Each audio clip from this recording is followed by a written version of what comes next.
feathers all ruffled up against the cold. And it was maybe eating something. It was sitting down on the ground. This is that paler form of the Wahlberg Eagle that we see quite often around the pan. Like any eagle, always almost inspirational to see one.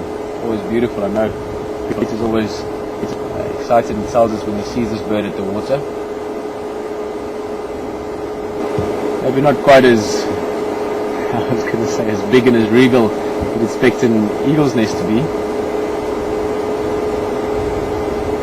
But these guys will nest there eventually, well, already. But as summer comes along, we should see them on the nest and maybe even see the chicks again. See how climbable. We'll have a peek in there a few months from now. Normally eagles are quite shy, but just look at that.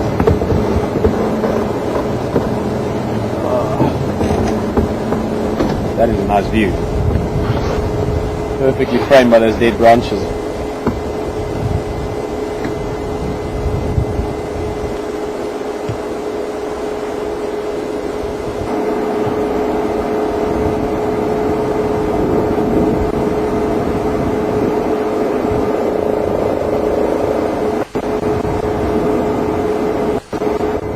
Specific species of rock monitor. You get two kinds of monitor lizards around here. You get the water monitors as well.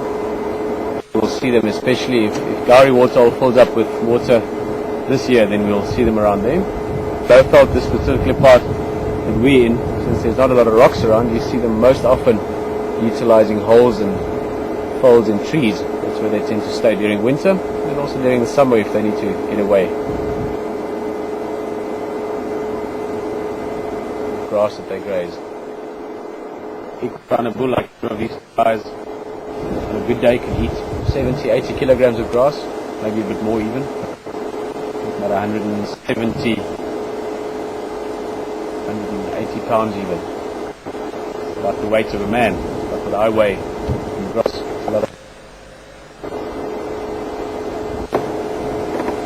Good opportunity to see that mouth as well. White rhinos as they're known, also otherwise known as square-lipped rhinos, which is I guess sort of a technically more correct term or more correct name. In the end, the difference in being in the same area is nothing. They're both normally a sort of greyish colour. It can depend a lot on what kind of mud and dust they wallow and roll in.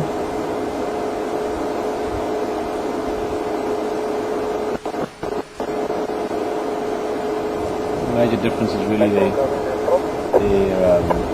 habitat preference to an extent, more specifically their diet. White rhinos, as I just mentioned, they grazers, they eat just grass. This guy we're looking at a lawnmower sometimes. They use those lips to pluck the grass. They can't actually bite things off. They don't have teeth in the front. Only the molar teeth to chew with. Whereas black rhinos have got a much more key mouth. It reminds me of a tortoise lip almost when you look at the mouth of the black rhino. It's got a sort of movable or ambidextrous front lip, or a prehensile lip, they call it, basically like a long finger. So very, very different between the two different species, square-lipped and hook-lipped rhino for black rhino.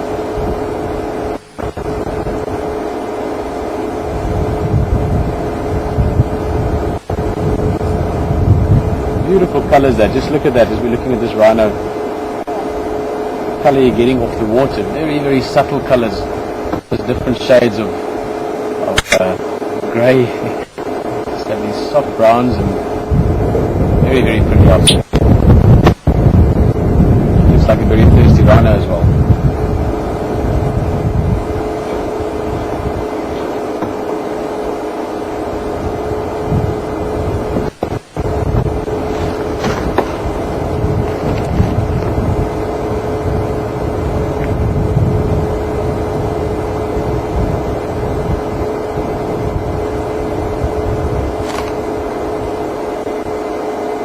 Interesting to see what they do next.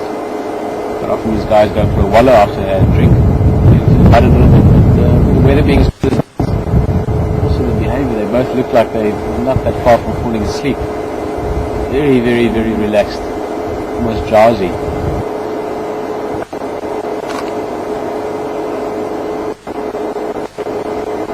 big animal. A big bull like this weighs around 2 tons, just under 4.5 tons.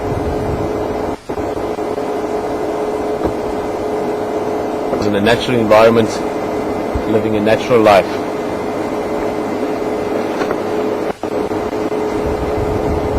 Something that hopefully there'll be more of, not just conserve the areas we have, but quite exciting to know that in some parts of the world, South Africa is one of those places, there's actually more and more areas that are becoming available again for all kinds of creatures to live in. The most about white rhino, apart from obviously the individual animals, but is the story of white rhino, or what could have been just a memory. Less than 200 white rhinos left in the whole world. This was 20 years ago, 25 years ago.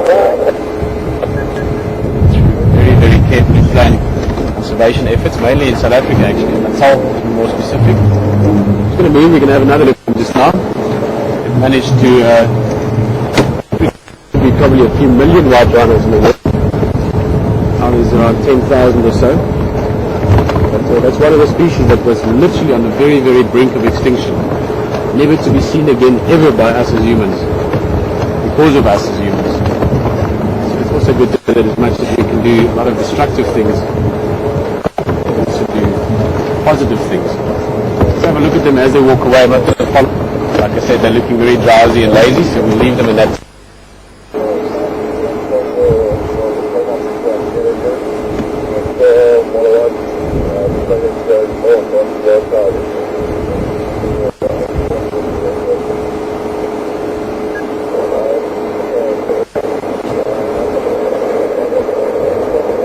Well, we've seen the biggest and the second biggest of the big five.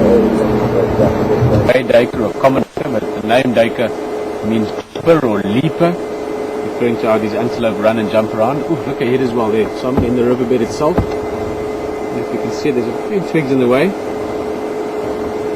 Another very shy antelope that we don't see too often. It's a bushbuck.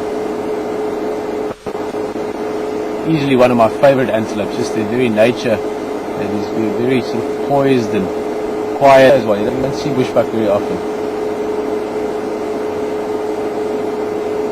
As you can guess from the name, they prefer thick bush.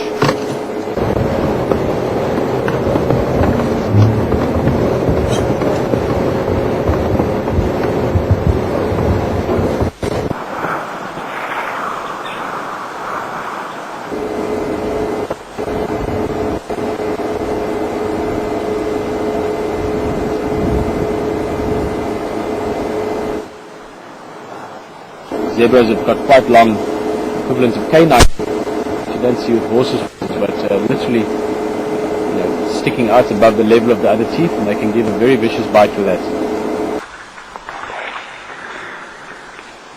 The horn is the other way of IDing him. That's him there. It's not looking too good. You can see he looks a little bit bony on the hips.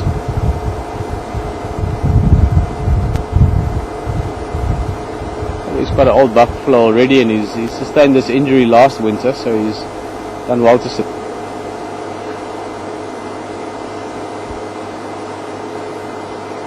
There's that big guy I mentioned earlier. Very big bull, that. White-tailed mongoose. And we'll see now when we get closer. Keep in mind there are two that hang around here sometimes. One is a bit shy, and the one that we know, Mojo, is quite relaxed, and it seems it might be him. A solitary mongoose species. Quite large. Weight of these, I don't actually know what they will weigh. Quite a few kilograms for a big white-tailed mongoose. Also using its nose quite a bit. You can see it sniffing there, testing the breeze. It's sitting right with its nose into the wind at the moment. Thank you very much again. Always appreciate it when I can pop a question out there and someone answers as well. Mike, thank you very much. Just letting us know white-tailed mongoose, 4 to 5 kilograms. Average for an adult. That's about, in pounds, about sort of 8 to 12 pounds. I think on Mojo it would probably lean towards the 5 kilogram side. He's a very healthy looking, solid looking white-tailed mongoose. From myself, Pieter, from Simon and Pete in the Life Control Center. Have an awesome evening, morning, afternoon, depending on where you are in the world. See you tomorrow morning. Bye bye.